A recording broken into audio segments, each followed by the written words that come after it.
اس دن کو دور سمجھتے ہیں، جبکہ ہماری نظر میں وہ قریب ہے۔ جس دن آسمان ایسا ہو جائے گا جیسے پگھلا ہوا تانبا، اور پہاڑ ایسے جیسے رنگین اون، اور کوئی دوست کسی دوست کو نہ پوچھے گا، حالانکہ ایک دوسرے کو سامنے دیکھ رہے ہوں گے۔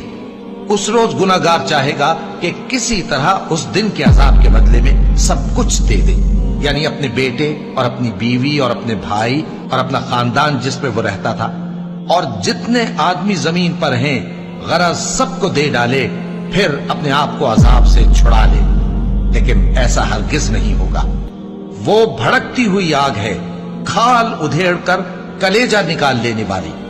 وہ ان لوگوں کو اپنی طرف بلائے گی جنہوں نے دین حق سے اعراض کیا اور منہ پھیر لیا، اور مال جمع کیا پھر سینت سینت کر رکھا۔